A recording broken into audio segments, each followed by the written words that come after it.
what we hope will be a monthly series of legislative Washington, D.C. oriented updates from the Eide Bailly professional tax staff. My name is Mel Schwartz. I'm the Director of Tax Legislative Affairs for Eide Bailly, located in Washington, D.C. And I'm joined today by Adam Sweet, who is a principal in our National Tax Office, handles primarily pass-through and actually leads the pass-through group for Eide Bailly. Also joined by Max Stevens. He is Mr. Eide Bailly Tax for many, many years, and we're always glad to have him as part of our presentations. And a special guest for this presentation, Rick Wagner with Customized HR Solutions. Rick is a consultant to Eide Bailly in the employee benefits area. And because, in fact, we're going to be talking about a lot of employee benefits today, we're very, very glad to have Rick along today with us. We're going to start with Mac and some of the issues that have come with regard to when we're going to have to file returns and when we're going to have to pay on those returns, which I wanted to go first because that's going to interact with some of the issues that we're going to see in the legislation. So, Mac, if you would take control, please tell us. Okay, thank you, Mel, very much. And welcome, everyone. Well, it's been a busy couple of weeks for the folks in the Treasury Department and the IRS. On the 13th, President, of course, declared our national emergency. It was effective back to March 1st. This triggered an existing section of the tax code that gave the IRS authority to provide relief from tax deadlines for up to 1 year. And we'll see they didn't go that far. On the 18th, IRS released a notice 2020-17 that wasn't really well received because it limited relief for only for paying federal income taxes due April 15th, and for limited amounts at that. It didn't offer any relief for filing returns. So then on the 20th of the month, IRS took a mulligan, abandoned its first shot at relief, and released notice 2020-18. I'll get into that in just a moment. And this past Tuesday afternoon, the IRS released a set of frequently asked questions that answer a lot of the questions raised by this most recent -18 notice. Well, notice 2020-18 essentially postpones the April 15th deadline to July 15th. It applies to any taxpayer with either a federal income tax return or federal income tax payment that's due at April 15th. So this includes both federal income tax returns and payments. That includes self-employment tax for the 2019 tax year and 2020 estimated tax payments that are due on April 15th. The returns and payments are automatically extended to July 15th. There's no interest or penalties during this postponement period. And there's no need to file an extension at April 15th. And there's no limits on the postponed tax payment amounts. As I mentioned, late Tuesday, the IRS issued a list of frequently asked questions. And when you get your copy of today's slides, I'm hoping you'll be able to just click on the link that's on the slide and you go right to them. Guidance in the FAQs helps a lot with the questions we've been getting. There isn't time to go through all the questions today, but able to give you just a little flavor of by looking at some of the common ones. Number 3, Q&A 3. Lists the types of April 15th returns that are eligible for filing and payment relief till July 15th. Pretty much what you'd suspect.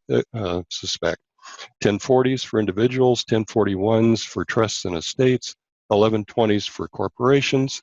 One thing from a corporate standpoint, if you have a corporation that is overpaid its 2019 taxes, the corporation, they call it the quickie refund form, it's the 4466, it has to be filed by April 15th. It did not get an extension to July 15th, so far at least.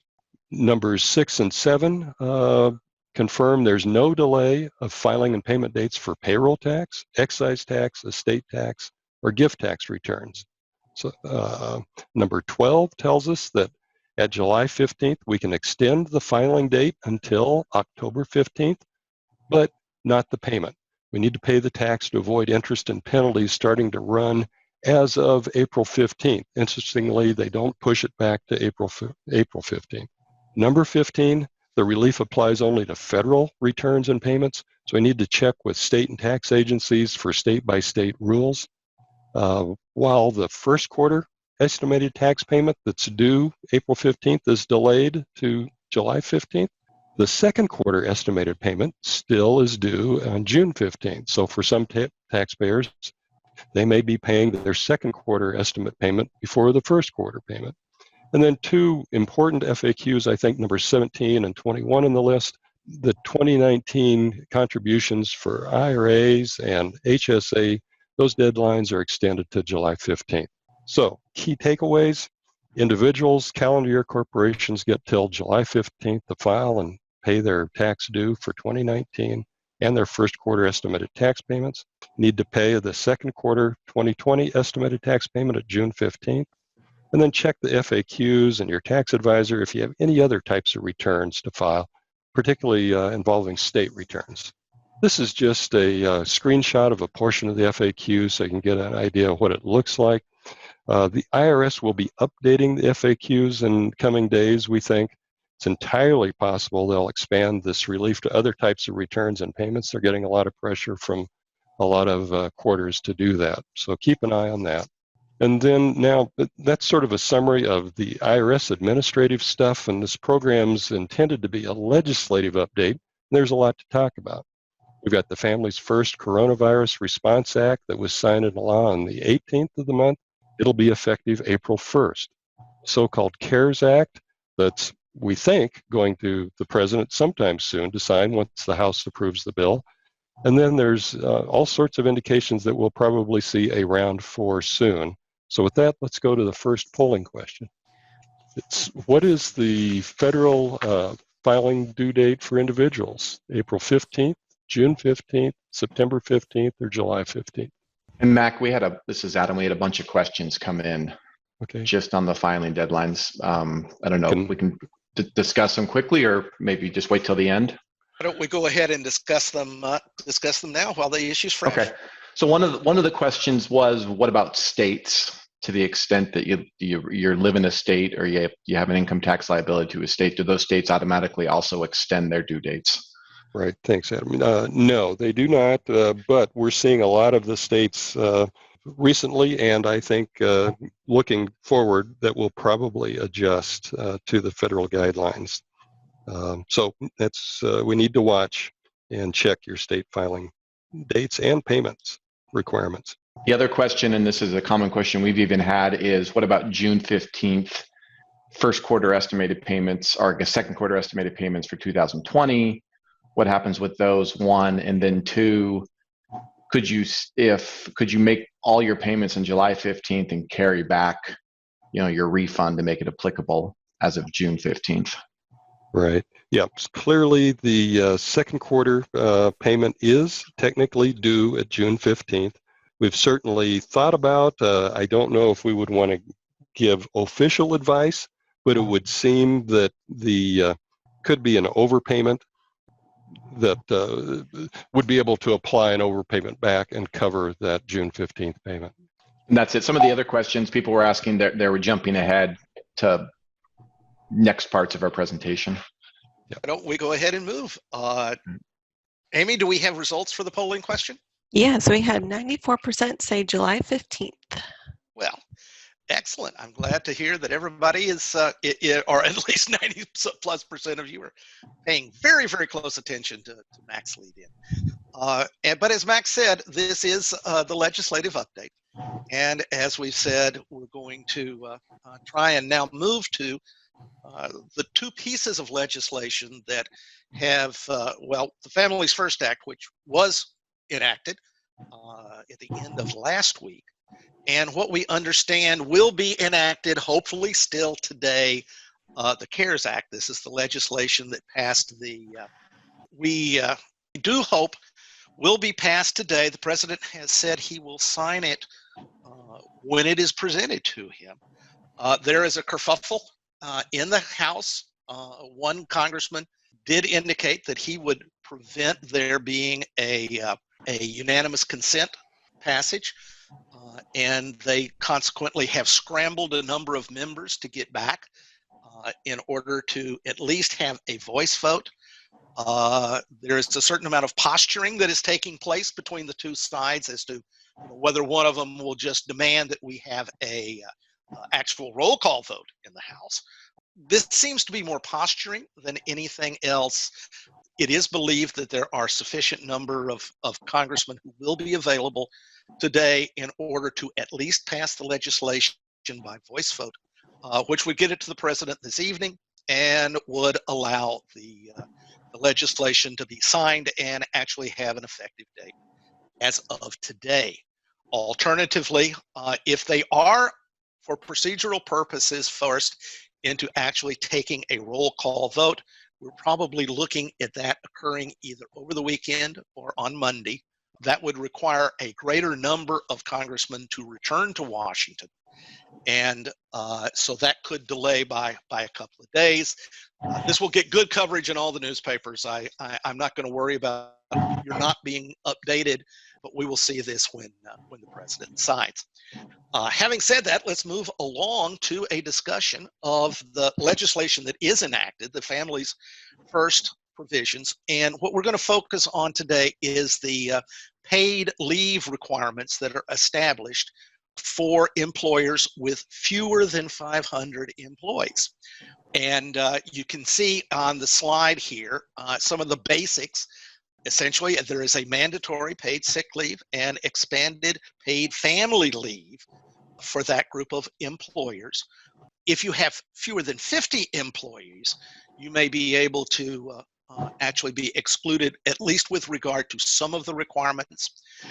The key here is the idea behind this legislation was to first provide this relief for a group of employees, but secondly, to compensate the employer for providing the relief. So there is a dollar for dollar credit that is intended to offset these mandated costs. Now, as with everything that the government does, it's going to take some time in order to get that credit paid. So the downside to this legislation is the employer is somewhat in the position, well, no, not somewhat, is in the position of having to advance these funds. On the other hand, there is at least a promise of recompense if the employer chooses to follow that. There are equivalent treatment rules for the self-employed individuals. We'll go into those.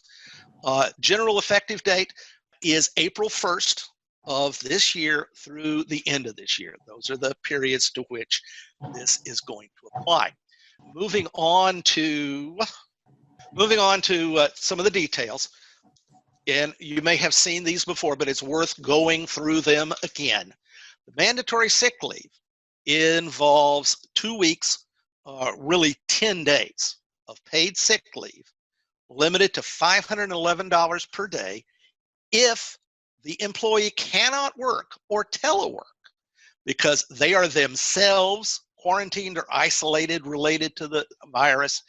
They have been advised by a healthcare provider to self-quarantine, or they're experiencing symptoms and are in the process of seeking a medical diagnosis. That doesn't mean I'm going to go to the doctor next week. That means I'm going to the doctor to check this out now, or at least talking to him on the phone, since I guess it's not so easy to actually physically go to the doctor. In addition to the employee suffering or believing they may suffer under the virus, there is also mandatory paid sick leave, but this time limited to just $200 per day. If an employee is unable to work, again, work or telework, because they're caring for someone who meets the 3 standards for sick leave itself, or they are caring for a son or daughter under the age of 18 whose school or place of childcare is closed, or whose childcare provider is unavailable due to the coronavirus. Before we move to the next one, I'm going to ask Rick to step in here and help us with a couple of the key questions here. And this is something that we've seen fairly regularly come in from our clients, and is, I think, something that we all need to try. How do we count Rick, how do we count to get up to the 500 employee limit? Who's an employee for this purpose? Okay, thanks, Mel. Basically, you look at the entity on an entity basis. So that's different than a lot of tax rules that we deal with in terms of control groups where we have to aggregate. In this case, it's really on an entity basis. So you could have a really, really large entity with thousands of employees that maybe has a smaller subsidiary entity that could be under the 500, and so the rule would apply to it. So you generally look at the entity itself, and that's different than a division or a location. Those would get rolled up into the larger entity, whereas separate entities would be looked at separately. And then there are also some complications there, I guess, in that you could have concepts of joint employers where their different entities are so closely integrated with regard to employees that the employees are effectively working for both. And that would mean that both of those entities would have to count those common employees. And then you also have jointly employed employees where you've got maybe like staffing agencies or CEOs, those kinds of things, where it gets a little more complicated under the old FMLA regs. Basically, the idea is you've got a primary employer, which is really the common law employer, and then you've got a secondary, which is the staffing agency. And likely you would just count those for the primary, but it kind of depends on how much control the staffing agency has. So there are some complicating factors, but generally speaking, I'd say look at it or count employees on an entity by entity basis. Very good. Which employees are we going to count? What do we count we count a part-time employee as a full employee, or do we just take them as a half employee? No, you count them as a full employee. Anybody that's working, so as an employee. So that's pretty much anybody part-time, temporary, but excluding non-employees like independent contractors. If I can ask, Rick, another question, looking back here at the standards for requiring this sick leave to provide it, subject to a quarantine or isolation order, advised by a healthcare provider to self-quarantine, the governor has said we're not supposed to go out. I mean, we can go to the grocery store, we can go walk the dog, but we're not supposed to, go out, gather in large groups, go to the office if we're not essential. Is that sufficient to establish one of these standards, quarantine or isolation or self-quarantine? Well, that's not perfectly clear, but I would say that it's going to depend on your jurisdiction, because those applicable rules vary significantly, whether you have self-quarantine or stay at home or what have you. But I would say that the individual is really going to be subject to the direction of the employer. So if the employer is subject to one of these stay-at-home rules, again, depending on their jurisdiction, and that means that they're supposed to basically close down other than essential employees, and any employee that is affected by that would be eligible under these rules. There is a special rule here, and I'm sorry to keep you on the line so long, Rick, but there's a special rule that applies to this, that if the employer chooses, they can exclude healthcare providers or emergency responders from this mandated sick leave. Do we know who constitutes a healthcare provider?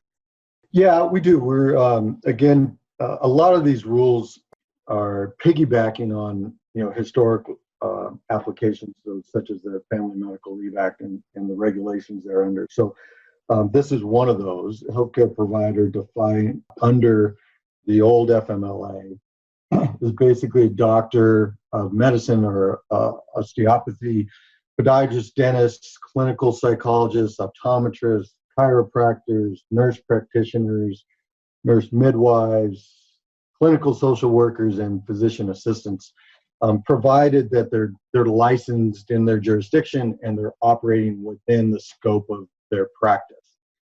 Then they would constitute a healthcare provider. So, for instance, a home health care provider, unless they specifically had a medical license, would not be considered a healthcare provider? Right. Yeah. Basically licensed in their jurisdiction. One additional thing to note, this requirement that paid sick leave be provided is in addition to any paid sick leave that may already be available to the employee under the existing employer policies. Now, interestingly enough, an earlier draft of the Families First legislation had a provision in it that would have penalized any employer that modified their sick leave policy or personal time off policy prior to the effective date of the act. That did not make it into the final version, but I think we can all say that that probably is a fairly risky idea, not necessarily from a tax standpoint, but from a contractual and labor law standpoint. Let's move on now. In addition to the paid sick leave, there also is a requirement for expanded family and medical leave. And this is up to 12 weeks to any employee. Now, the employee has to have been employed for at least 30 days prior to applying for this expanded leave, this paid expanded leave. However, in the CARES Act, which we're still waiting to be enacted, there are going to be some special rules for an employee who had previously been employed for a 30-day period, was laid off, and is now coming back to work. And actually, he's probably coming back to work so that you can pay him, you as the employer can pay him, and then claim the credit we're going to get to be rebated farther along the way. Rather than the full rate of pay, we're talking about 2/3 of the rate of pay here, and we're limited to a $200 per day. Again, this is in addition to anything that may pre-exist, whether it under pre-existing law, Family Medical and Medical Leave Act law, or whether it is a personal policy of the employer. We can also exclude healthcare providers and emergency responders. Now, questions have come in. Well, wait a minute. I'm really small. How do I handle this? Well, with regard to the sick leave, you need to you're going to need to provide sick leave. Sorry. However, an employer with less than 50 employees can ask to be excluded from the requirement that they provide paid leave for caring for someone else, and that includes caring for a son or daughter under the age of 18. How do you do that? Well, the Secretary of Labor has said, put together the evidence that says this would, if you had to give this, it would jeopardize the viability of your business as a going concern, but don't send it to us now because we're not ready to receive it.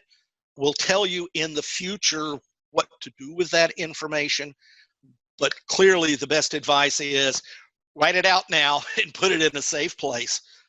And at some point in the future, we'll get back to that. We have been talking here about care for a son or daughter under the age of 18 whose school or place of child care is closed or whose child care provider is unavailable due to a coronavirus precautions. Does it have to be a son or daughter? Yes, that is the way the statute is written. So if the employee is the grandparent who normally looks after the child after school and now may need to look after them for the full day, they do not qualify under the language of this provision. Now, if the parent is the employee, then if the parent is the employee, then the grandparent may be told, no, you cannot babysit any longer. And that will qualify as having lost access to the child care. The parent, if that parent then needs to stay home, will have to will be treated as or will be eligible for the provision. A couple of additional things to note: if you have more than 500 employees, and that includes if you aggregate under the circumstances that Rick talked about earlier, you're not covered by this legislation. You're out. Move to the CARES Act. This does not apply to you. Public employers, and this includes government employers, are included generally without regard to the number of employees they have. This now, if you are a federal government employee, you don't get the rebate. If you are just a regular public employer, then you are subject to these rules, and you will be eligible to get the rebate. An employee that receives paid leave under this provision, it's income, just like any other income to them. They have to include it in taxable income, and they have to pay the normal normal payroll taxes. With respect to payroll taxes, if we're paying leave under the provisions of this legislation, the Social Security component, the 6.2% on the employer's share, is not assessed. The employee share is assessed and has to be deposited under the normal terms, as is the case with Medicare on both sides, both the employer and the employee. Now, the CARES Act, assuming that it is enacted in its current form, is going to have a significant delay in the deposit of the OASDI tax in any case. But we will get to that when we move on to there. We've been talking about the employer being made whole. This is done through a credit, and the employer gets a dollar-for-dollar credit for the amounts they paid as a result of these requirements. That's the salary, that's wages, that's the Medicare tax that you're still going to have to pay with regard to these salaries. The legislation did not touch the funding of Medicare. Also, if you are providing health care for the employee, then a ratable portion, really established by the number of days they're claiming, will also be eligible to be included in the credit. The credit applies first against the employer's share of OASDI payments.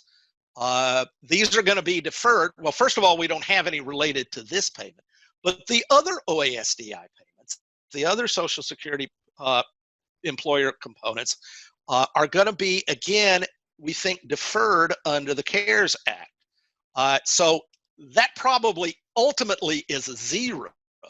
The excess over that now zero amount is eligible for immediate refund, immediate to be defined by how long it takes the Internal Revenue Service to set this process up. We've been told that a form is being developed. This is something you probably are going to have to actually file for, but that is, and once that form is filed and processed, and you give them your bank number so they can direct deposit, they love direct deposit, then the money should be coming back to you from the IRS. Is it going to take a week? Is this going to take a month? We don't know. It will take some period of time to be set up. As with other business credits, and this is identified as a business credit, you have to add the amount of credit you actually receive to gross income for the year. And as we said, you can exclude that portion. Self-employed individuals, essentially the rule here is that if you had been an employee and would have qualified, you qualify. And since you don't really pay yourself, the way you're compensated is you now get a credit the same way the employer would have gotten a credit. Subject, of course, to you can't pay yourself more than what your normal salary would be or your normal earnings would be. And we're going to determine that by essentially taking your self-employment earnings for the year and dividing it by 260. 10 days for sick leave, 50 days of actual payment for the expanded family leave, It refers to it as 60 days. First 10 days are not compensated. The days 11 through 60 are. And with that, we're going to get to polling question number 2. And how many employees do you have to have before you no longer are subject, or let's put it in a positive spin, if you have less than this number, are you subject to the Family First Act provisions? Adam or Mac, is there one question that it looks like is regularly coming in that we might try and answer while we're waiting to hear the results of the poll? You know, they're all over the place, Mel. One that I'm seeing a couple of places, Mel, has to do with the fewer than 50 employees and getting exempt. Has the DOL provided any guidance, regulations, instructions otherwise? And I think you talked about that, but it seems to be a prevalent question. Well, it's worth answering again then, and that is no. All the Department of Labor has said is be prepared to document why this is going to essentially put the entity at risk of being a going concern, the employer at risk of being a going concern. But we're not ready to receive the documents yet.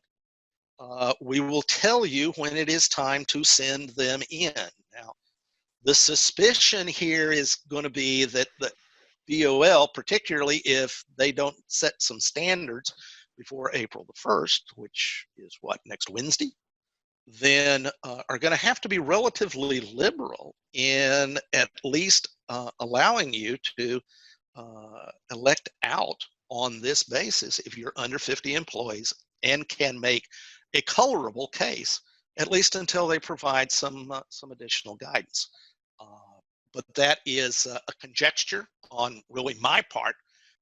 All you can do now is, and I would go ahead and document now. I would not wait until something comes out of the DOL or they send you a letter that says, please explain why you qualify for this.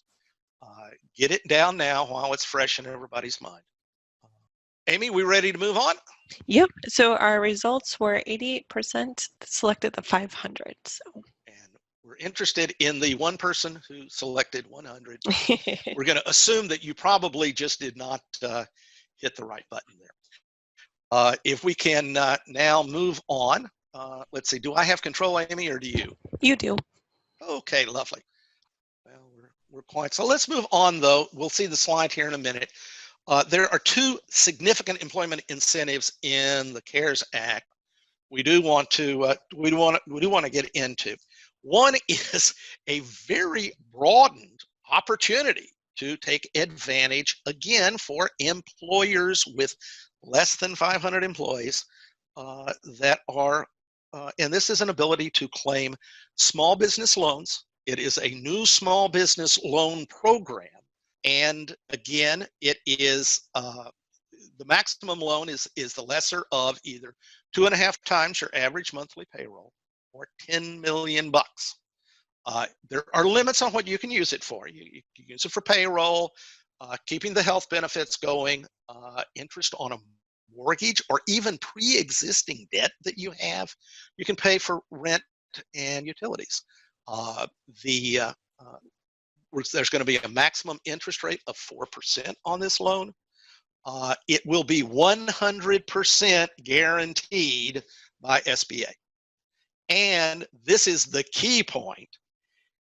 It will be eligible to be forgiven if you maintain your level of employment and you essentially maintain the rate of the rate that you pay your employees at.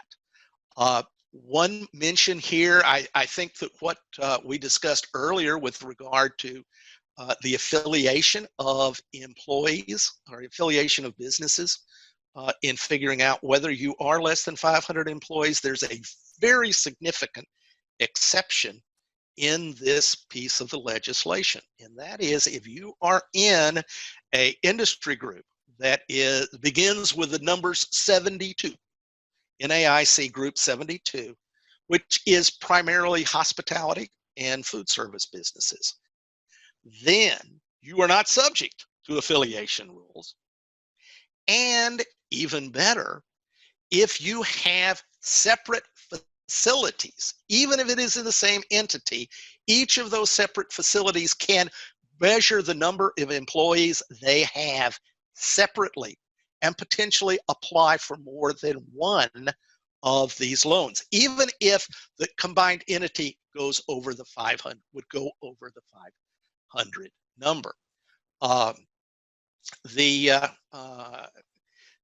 amount, and the forgiveness, which is really the key here, is okay, how much did you spend on those things we talked about you were supposed to spend it on? The only exception is anything that you spend paying the interest on a pre-existing debt will not qualify for this. You have to keep your same number of employees. You have to consider, you essentially have to keep paying them at the same rate. The amount that is eligible for forgiveness will be reduced if there is a shortfall in either of those areas. Very important, the canceled indebtedness is not going to be included under income for Section 108 purposes. And I'm going to turn here to Adam, who is going to be part of Eide Bailey's employee retention loan team. Adam, is there some other things that we should be aware of here, or how do you see this beginning to play out, and whether this is going to be available to? Yeah, it's a good question. Employees? So we just had a question come in. Do you need to show need in order to get this SBA loan? And technically the answer is yes, but I think the definition of need is that you've been affected either by the coronavirus or by a shutdown order. So I would think a lot of people will be eligible for this loan program who maybe traditionally wouldn't have thought about being able to access SBA loans. I think the second point is that there was probably a lot of, I don't know if anyone's had experience with the SBA program previously. I don't, but in talking to people, that it was a pretty laborsome process previously. And I think the instruction from Congress right now is to expedite all of this. So hopefully if you qualify for this program, I'd be seeking out your local lender next week even, who works with the SBA and starting that application. And the hope is that you would see your aid very quickly. Very good, Adam. Appreciate that. There is one other piece of employee retention benefit that is worth noting here.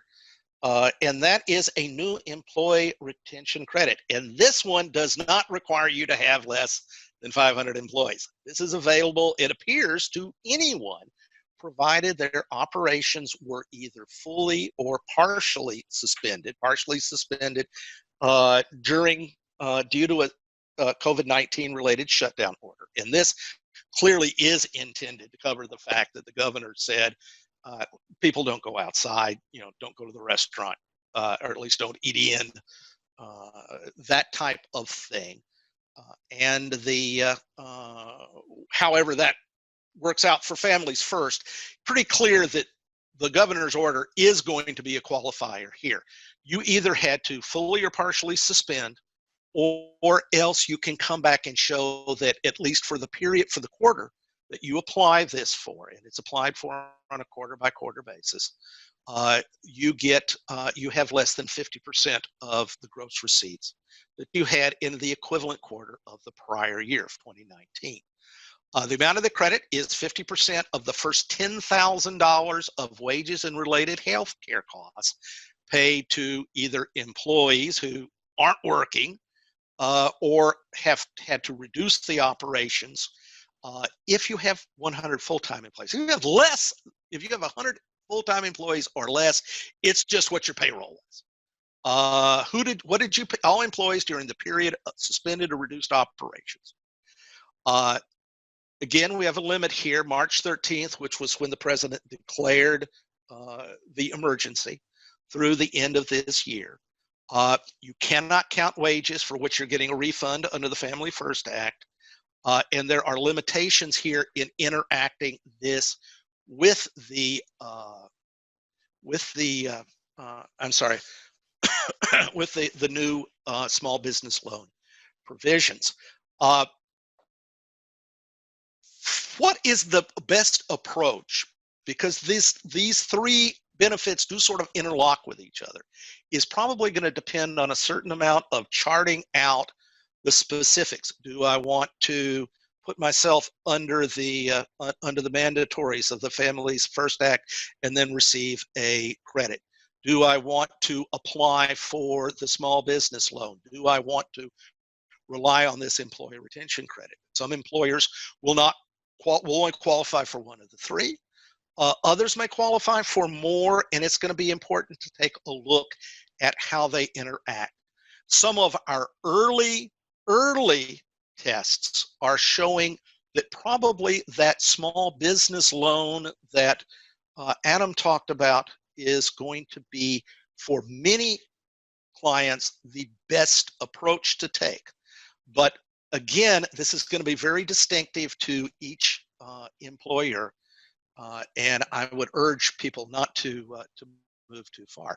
While we're talking about employees, I'm going to bring Rick back on because in addition to the loan, in addition to the credit, there are some special rules with regard to retirement plans in the CARES Act. So, Rick, if you could help us talk about that, we'd much appreciate it. Thanks, Mel. So there are just a handful of modifications to retirement plans. The first one is the 10% penalty for early distributions, which means taking distributions prior to age 59 and a half, is eliminated up to $100,000 of early distributions. And that's any retirement plan, qualified or IRA. And those amounts will be includable in income, but again, avoid the 10% penalty.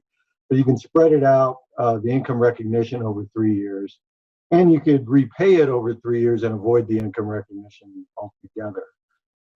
There is one qualifier that it has to be virus related, and basically that means that either the individual account holder or spouse or dependent was diagnosed with the virus or had adverse financial consequences due to reduced work. So there's some access to qualified retirement plan money there.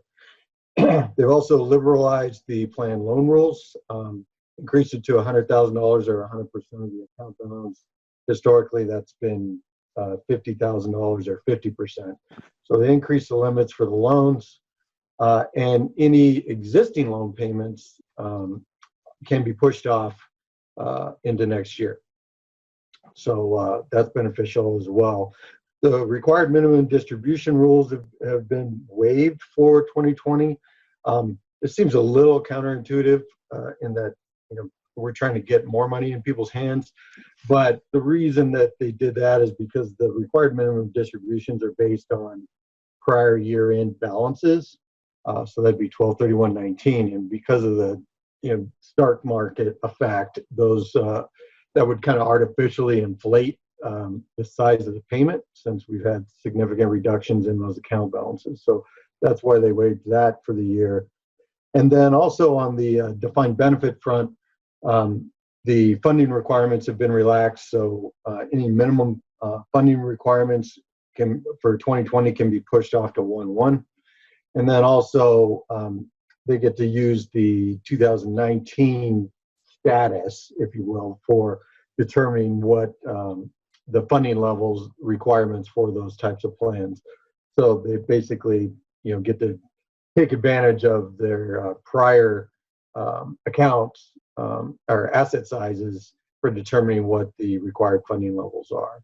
So those all apply to qualified plans and take a little bit of pressure off with respect to those. Very good, Rick. Appreciate that. Well, let's move on now to our third polling question about the small business loan forgiveness. Do you get it?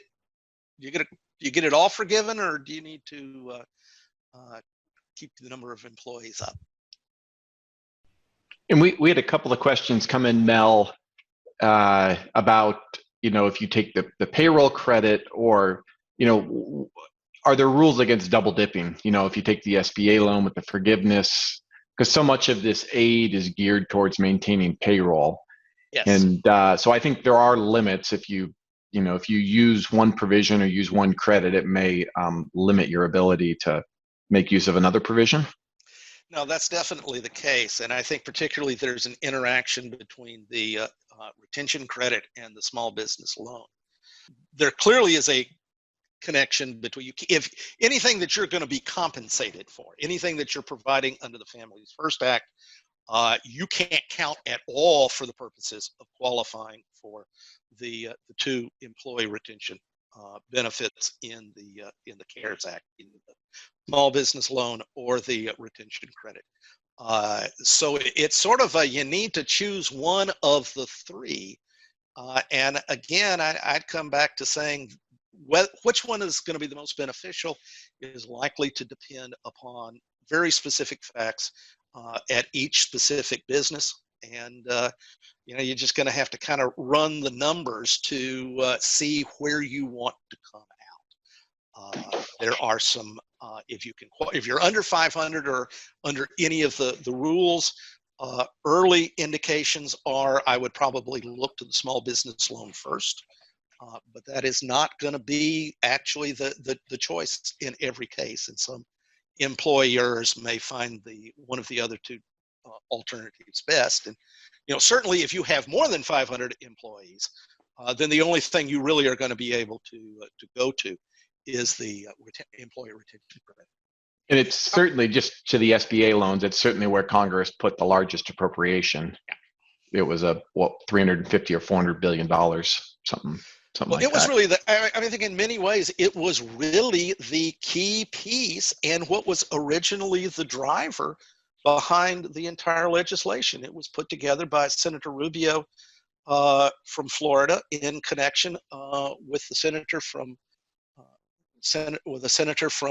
Maryland, and the result. I think that is what gave the impetus really to pushing the Senate to put together this, at least started putting together this entire bill. How are we doing with results there, Amy? All right, we had 78% say yes. Well, that sounds right. That sounds right. Okay, we're going to now move to, there are some other tax provisions in the CARES Act. We want to go briefly through those. And Adam, let's turn things over to you for that. Thank you, Mel. So piggybacking, obviously the biggest portion of the aid provided by Congress were the SBA loan programs and the credits and so forth, but also there was a relaxation of some of the tax rules, for some clarification of some of the tax rules, and also some of relaxation of some of the more, some of the tax rules that had some penalties in them relating back to tax reform that was passed a couple of years ago. So the first one is charitable contributions. Everyone, whether you itemize or not for the 2020 tax year, everyone can claim a $300 above the line deduction. Above the line means you claim it before you determine your adjusted gross income. So almost everyone would qualify for this if you have a $300 of charitable contributions in the year. Also, for people that do itemize, there's a general limitation on charitable contributions that's equal to 50% of your income. And that's also suspended for 2020. So Congress here clearly trying to encourage people to donate to charities as part of this crisis. Perhaps even a bigger deal for businesses is, as part of tax reform, NOLs were worth a heck of a lot less after tax reform, net operating losses. The reason why was, one, there's a limit for how much you can apply an NOL in a current year. You could only put it up against 80% of taxable income. Also, under previous law, you could walk back an NOL to a previous tax year. So if you had an NOL for 2016, you could go back to 2015 and apply the loss there and perhaps generate a refund. Tax reform did away with the ability to carry back those NOLs. For 2018, 2019, and 2020, both of those limitations are removed, both the taxable income limitation and the ability to carry back NOLs. So anyone who had a 2018 return filed, a 2019 return already filed, or in the works, if you have any losses, you're going to want to be thinking about amending returns, carrying those losses back, because potentially those losses could be carried back to a pre-tax reform year, and rates were quite a bit higher in those pre-tax reform years. So that loss is going to be worth a lot more to you. You know, for a corporation, it could be as much as a 35% benefit, and for individuals, it could be a 39% benefit. So that's a big deal for a lot of people, and particularly this year for businesses that are anticipating losses for 2020. It'll be a big year for next year when we file these returns. Along with that, too, there's a separate loss limitation regime that applied to pass-through businesses and owners of sole proprietorships, and it limited, basically, if you had an overall business loss, which we won't get too far into today, you were limited to your business income. And it was basically you're allowed to take a $500,000 loss. That is also suspended now until the tax year 2021. And that interplays with the NOL rules, because now, again, you can use all of these business losses against your current income. And to the extent you have an excess amount of loss, that becomes part of your NOL and you can carry that back. Qualified improvement property fix, this is another big one for anyone out there, in the real estate space, restaurant space, so forth. There was a technical glitch as part of tax reform that was passed in 2017. Congress, they created this new category of property called qualified improvement property. Congress meant to make that eligible for bonus depreciation. Due to a drafting glitch, they did not. That is now fixed as soon as the CARES Act is passed by Congress. That is fixed, and it's fixed retroactive to 2018 forward. So qualified improvement property is bonus eligible. To the extent that you had qualified improvement property placed into service in 2018, you could consider either amending 18, or there are also ways to catch up that, claim that bonus depreciation with your 2019 return through a 3115. 163J modifications, these are business interest expense limitations introduced as part of tax reform. Only for 2019 and 2020, you can apply a little bit more of your income towards interest expense. So as part of tax reform, you could only apply 30% of your interest expense against your adjusted taxable income, which was typically an EBITDA number. And that is now increased to 50% for 2019 and 2020. Again, if you've already filed a 2019 return and you had a 163J limitation, you may want to consider amending that return and looking back. And that's it. I guess that leaves us 2 minutes. So on to you, Mel, for what's next. Well, very good. Well, what's next? The House is already beginning to discuss how it might put together the next round of legislation. At least at the moment, that seems not particularly directed in the tax area. It will be more of a funding vehicle. We didn't get into any of the funding. There's funding for the medical sector. There's funding for a lot of funding to help pay or to help finance the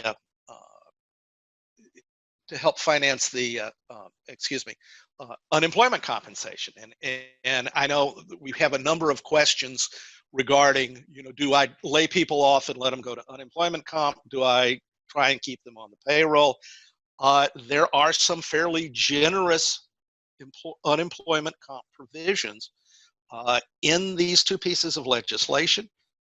It's encouragement to the states to provide essentially next day unemployment comp. There is an additional $600 that for a period of time the federals will finance to add on to what you would normally get from the state. And there are other funding systems here that may allow people to stay on unemployment compensation for longer than would otherwise be the case. A lot as to really what that means in dollar terms will depend upon unemployment compensation rules are within the state itself. But that is something, and some further movement on that, I think, is something that we would likely see in the next round of legislation.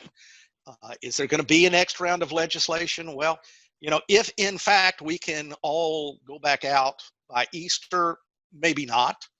On the other hand, I'm not sure that we're the ones, any one of us or any human, in fact, is going to determine what the timing of the coronavirus is going to be. And if things stay difficult as they are now, I would expect that we will see additional legislation, and that we will see legislation that is probably primarily focused on requiring or on providing additional federal funds. There are certainly some concerns are being raised about the amount of federal debt that's being added, but there really is only one credit card that has enough balance remaining to put these costs on, and that's the one that's held by the federal government. So in the spirit of that, we've got one last polling question. Do you agree that we're likely to see round 4 of coronavirus legislation in the coming months? Yes, no, not sure. There is no D. So pick one of those 3, and that will lock in CPE for the day. And it has been a pleasure speaking. I want to thank all of our panelists, Adam, Mac, Rick, for joining me today. And I see a number of questions that have come in both through Q&A and from chat. We will do our best to answer these and provide them. I believe, Amy, we are going to be able to make the slides available to everyone. Is that correct? Yes, the slides will be emailed out this afternoon. Okay, we will probably not have a full list of answers for you by that time, but since Amy's got the mailing list, we will try and get that document out to you early next week. I do reserve the right to combine questions that seem similar, but we will try and get to as many of them as we possibly can. Yes. So are we, I believe that wraps things up, Amy. I'll turn it over to you for the final words. All right. So thank you to everyone for participating. Once again, we will get to your questions and we'll email those slides later today. And thank you to our presenters, and we hope everyone just has a great day. So, thank you guys. Thank you. Bye. Take care, everyone.